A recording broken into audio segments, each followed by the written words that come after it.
Bonjour à tous, je m'appelle Sophie, je suis vice-présidente santé du tutorat 1 juin et aujourd'hui je vous emmène avec moi découvrir les métiers des professionnels de santé. C'est parti!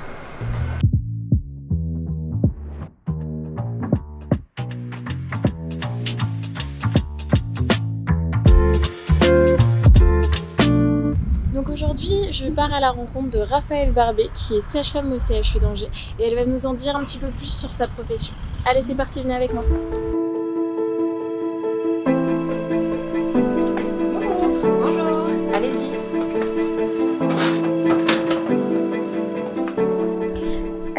Est-ce que tu peux nous expliquer un peu ton parcours, comment tu es arrivée là et combien d'années d'études ça t'a pris? Donc je suis Raphaël, sage-femme au CHU, diplômée depuis 2017, je suis là depuis 5 ans. Après mon bac, j'ai eu ma première année de médecine en 2 ans.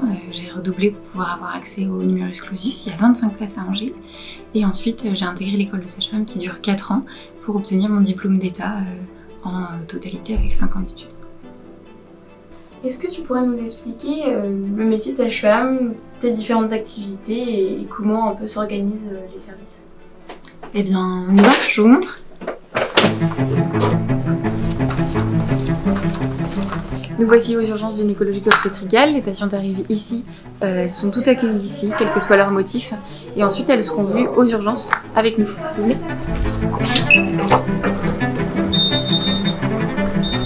On accueille les patientes ici dans notre salle d'admission. Elles peuvent venir parce qu'elles sentent pas leur bébé bouger, parce qu'elles ont des contractions, parce qu'elles ont perdu du liquide, quel que soit le terme de la grossesse, elles seront accueillies ici, où on va refaire tout le check-up, savoir si tout va bien. Et en fonction de comment elles vont, elles seront soit emmenées en salle d'accouchement, soit en grossesse pathologique, ou elles rentrent chez elles.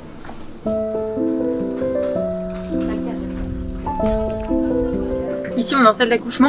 Je vais vous montrer une salle d'accouchement dans laquelle les patientes accouchent. C'est ici qu'elles sont accueillies. Elles peuvent venir parce qu'elles sont en travail. Elles peuvent aussi descendre des grossesses pathologiques pour surveillance de rythme en cas d'anomalie à l'étage. Et elles seront surveillées en salle, puis elles remonteront en grossesse pathologique. Venez avec moi.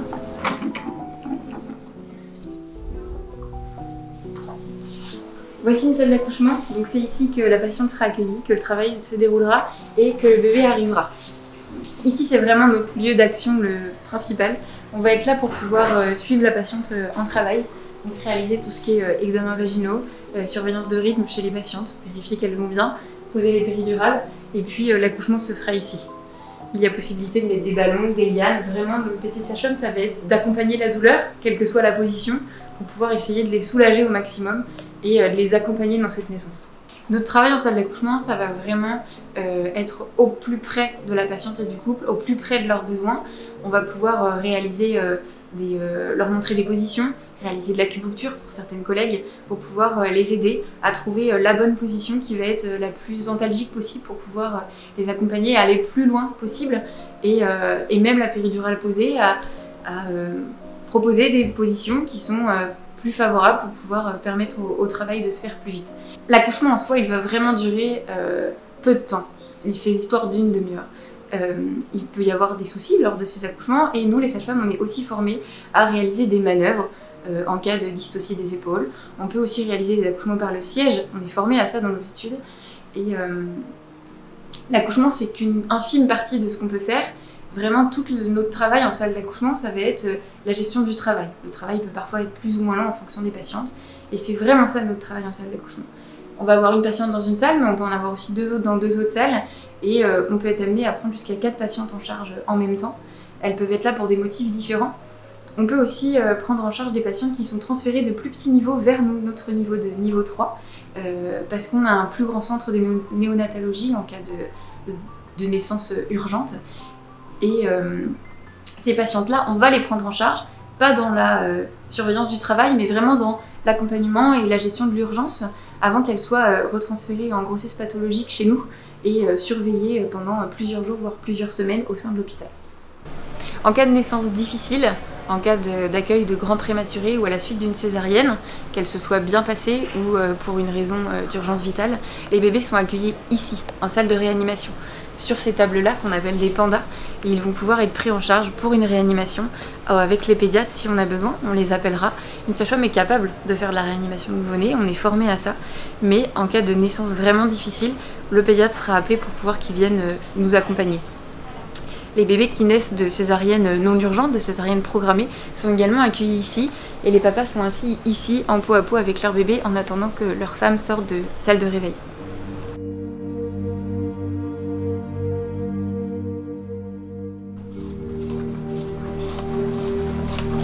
Les patientes accouchent en salle de naissance, elles restent 2 heures en salle de naissance pour une surveillance accrue en cas de risque d'hémorragie du postpartum immédiat. Et ensuite elles sont accueillies ici, en service de suite de couche. Elles ont des chambres simples ou doubles et elles sont accueillies avec leur bébé et leur conjoint. Elles vont passer 3 à 4 jours pour une naissance voix basse et plutôt 5 à 6 jours pour une naissance par césarienne avec leur bébé. On va pouvoir les accompagner et leur montrer les premiers soins à réaliser avec leur bébé. Ça va être le bain, ça va être le changement de couche, ça va être le soin de cordon et ça va être aussi toute la mise en place de l'allaitement maternel et la mise en place de l'allaitement artificiel. Les patientes ont besoin de conseils, elles vont pouvoir réaliser leur montée de lait. La congestion mammaire se réalise souvent à la maternité et donc on va les accompagner dans cette étape qui est importante pour une bonne mise en place de l'allaitement. On va aussi les accompagner pour les premiers jours du postpartum avec la douleur qui parfois peut être ressentie en fait après l'accouchement où les douleurs vont se réveiller au niveau du périnée et donc du coup on va pouvoir les soulager à l'aide d'antalgiques pour pouvoir qu'elles aillent mieux. Voici une chambre d'accoucher avec tout ce qui est nécessaire à la maman et le coin vraiment nurserie pour le bébé. C'est dans cette salle c'est dans cette chambre que la maman va pouvoir rester dormir ici pour les 4 premiers jours de la maternité. La sage-femme, elle va avoir en charge un service complet de suite de couche. Ici au CHU, on en a 3. Donc il va y avoir une sage-femme par secteur et puis une deuxième sage-femme qui est là pour la journée pour donner un renfort. Les sages-femmes, elles vont pouvoir accompagner que ce soit la patiente au niveau de ses douleurs au niveau de son corps, que ce soit la surveillance de la suture du périnée.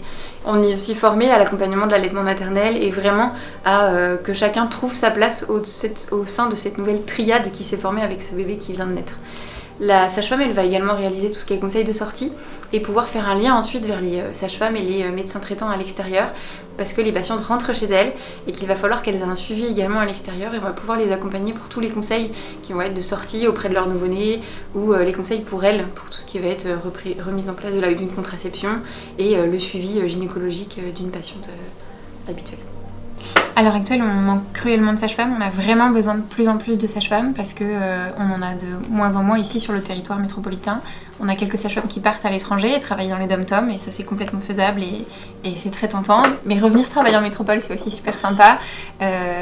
L'ambiance entre collègues est vraiment agréable et vraiment on en a besoin de sages-femmes. Le métier est hyper large, hyper varié. On va pouvoir travailler à faire que des consultations de grossesse, des consultations de grossesse pathologique. On va pouvoir réaliser des échographies à l'aide de DU qu'on va pouvoir réaliser à la suite de notre diplôme d'état. DU d'échographie, DU d'acupuncture. On peut également faire des DU d'hypnose, d'accompagnement d'allaitement maternel plus prononcé et faire des consultations d'allaitement maternel.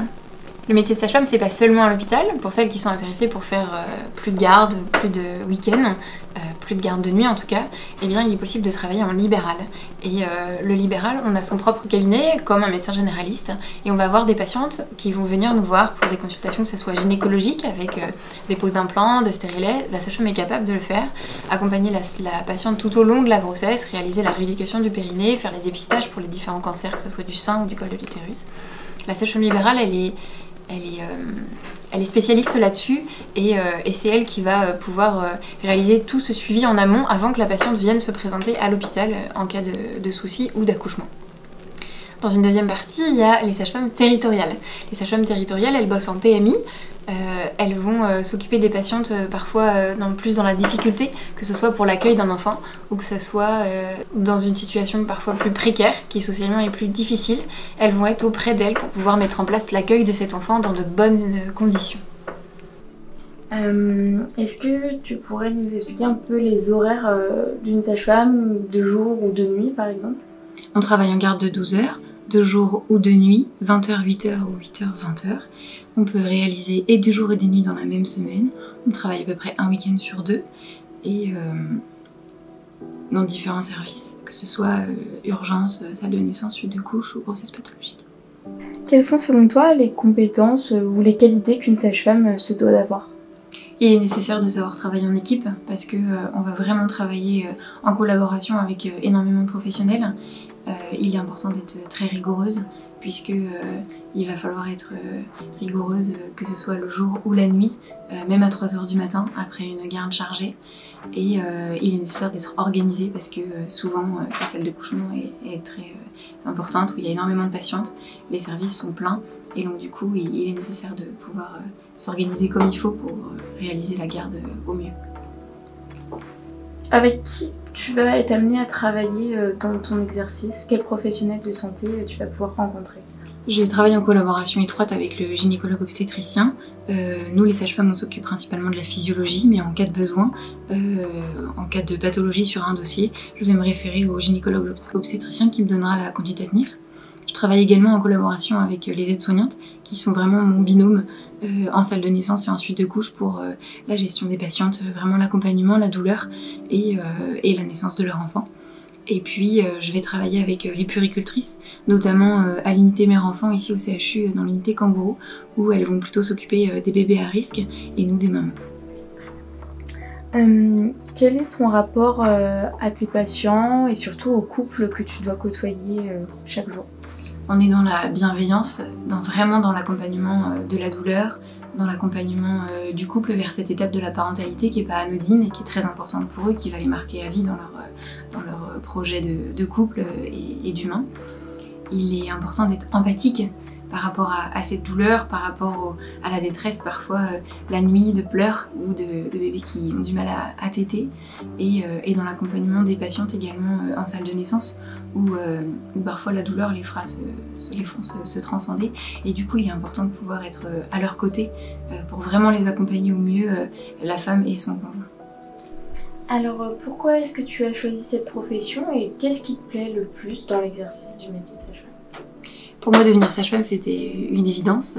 J'avais envie de m'occuper des patientes, d'être dans le soin, mais pas avec que des gens malades, et aller travailler en se disant que je vais m'occuper tous les jours de gens qui ne sont pas malades et qui vont aller bien à la fin de la journée. Ça me plaisait vraiment. Je voulais pouvoir les accompagner aussi dans un moment aussi important qu'est la naissance d'un enfant dans leur vie. Et tout ça, ça m'a plu. Me dire aussi que mes journées seraient pas toutes pareilles, et que le métier de sage-femme est hyper varié et que d'une journée à l'autre, même dans le même service, je vais avoir des patientes différentes où je vais arriver à des jours différents de leur séjour et la prise en charge sera pas la même. C'est pas du tout redondant et on ne s'ennuie jamais. Est-ce que tu as des conseils pour éventuellement des étudiants qui s'intéresseraient à ces études, des choses auxquelles on n'est pas forcément préparé quand on arrive et qu'on exerce le métier de sage-femme? Tout d'abord, je dirais que le rythme d'alternance jour et nuit est difficile à intégrer et parfois peut être compliqué. Le fait de travailler les week-ends, les fêtes de famille, les jours fériés comme Noël, forcément ça montre une certaine absence et c'est aussi ça le métier. L'hôpital est ouvert 24 h sur 24. Il y a une deuxième chose auquel on n'est pas préparé dans les études de sage-femme et dans le métier de sage-femme, c'est que normalement la sage-femme renvoie vers un accouchement et une naissance heureuse, quelque chose qui va bien se passer. Et en tant que sage-femme, on est aussi amené à prendre en charge des patientes qui ont des grossesses arrêtées ou qui ont décidé de réaliser des avortements thérapeutiques de grossesse. Et donc on va faire naître des bébés qui sont décédés. Et ça, on n'est pas préparé à ça en tant que sage-femme. On n'en parle pas, c'est un sujet certainement très tabou. La deuxième chose, c'est qu'ici on va faire naître des bébés très prématurés. Et donc du coup, faire des réanimations sur des bébés qui pèsent 500 grammes, c'est difficile. On n'est pas préparé à ça, on voit vraiment l'image du bébé de 3 kg qui va très bien, qui est rose. Mais le métier de sage-femme, c'est pas que ça. Et on a aussi un rôle à jouer auprès de ces patientes-là. Merci beaucoup. Avec plaisir.